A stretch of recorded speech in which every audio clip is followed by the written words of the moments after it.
Doug Thugging, don't know the number, 4:11 p.m. on the 8th of February 2017. That is a Wednesday. Currently 22 degrees inside our place, which is bullshit, and it's very fucking hot outside, which I love. So let's talk. We'll go Friday forward, Friday onwards. Friday, I got home from work. Got straight home from work, had a rough day at work, and said, you know what? I got to drink a beer. Drank a beer. That turned into 6 beers. And then I started wheeling and dealing. My wife's friend Sarah Henry was out from Queensland. So they were hanging out. They wanted to see another friend named Maria, so I teed that up. And then I had a surprise people come over, which would be her brother Chris and a married couple, Will and Jacinta, who you've heard about through these lovely podcasts here. And I just commenced to getting fucking drunker and drunker and drunker, which was probably a bad idea, but I don't know. I was happy to see everybody and all that shit. Ate food. I blacked out, and I think we were watching, toward the end of the thing, we were watching fucking Vanderpump Rules, which I don't remember at all. And, the very next day, had to wake up at about 8:30 in the morning because we had a 11 a.m. flight to Adelaide. So Palf and Scotty picked me up. It was horrible. And the funny thing is that I kind of did it because I know that I play better on a hangover for whatever reason. So we fly to Adelaide. Flight was about an hour and 15 minutes, something like that, and it did get delayed. We get in Adelaide. We go to our room. Our room is great. It's got a beautiful air conditioner because it was overcast in Adelaide and raining, but still hot. Go to the venue at the Producers Club in Adelaide, and it's fucking absolutely rad. 2 stages. One's a beer garden. That's where we played. And the other one was inside, and it was kind of like the ESPY Gershwin room at the ESPY in St. Kilda, if you are familiar with that area. And it was great. I got to meet a lot of people that I didn't know. We tried not drinking before the show, and we were pretty successful. So we saw some good bands that day. I think they're called Murder Inc. They were good.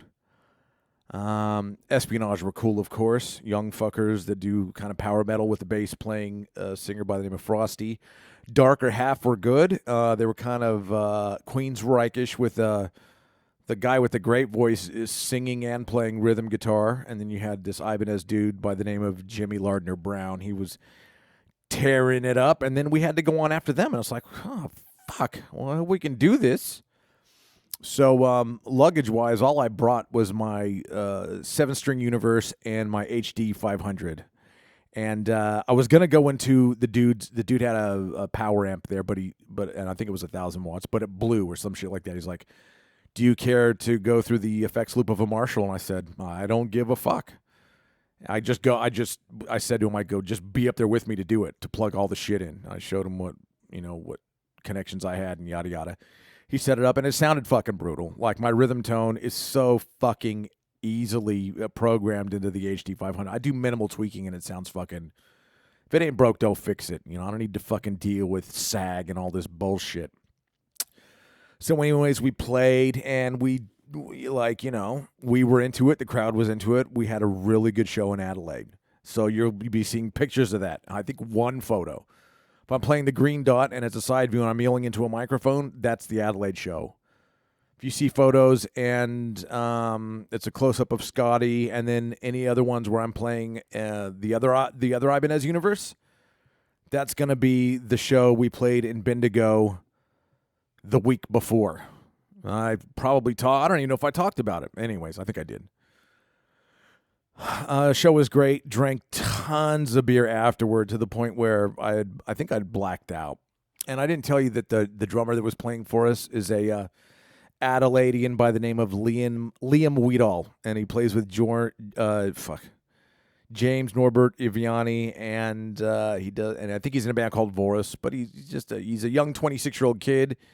He fucking burns on the drums. He's got a lovely girlfriend. They're great people. We talked after the show and talked about what episodes of It's Always Sunny in Philadelphia that we've seen and all that kind of shit. And just by the end of the night, I was getting fucking roasted. I barely remember getting in the taxi, and I do not remember getting back to the hotel. Got to the hotel, obviously passed out. Had the alarm set again for 8:30 in the morning. Me and Scotty got ready and took a cab to the airport. And and then I think Pal flew on to Sydney to see Opeth at the Sydney Opera House. A couple of people I quickly want to thank is Chris McEwen from, and I hope that's his fucking name, from Hidden Intent, who put on the Churches of Steel Adelaide Metal Fest, and it was fucking good. It was a great night. There was a lot of cool bands.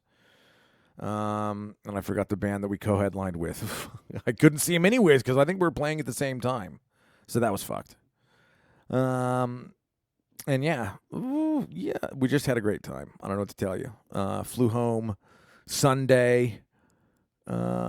Scotty's girlfriend picked us up from the airport. Drove me home. I think I showered and went straight to the couch where I watched as much fucking Netflix as I could. I'm watching a hip-hop documentary because I'm into that shit. Well, I'm into old school anyway. That was good. I ended up falling asleep for a while. Alex got home from work. We chatted a little bit and yada yada. I took the Monday off from work just so I could really settle in and fucking do nothing.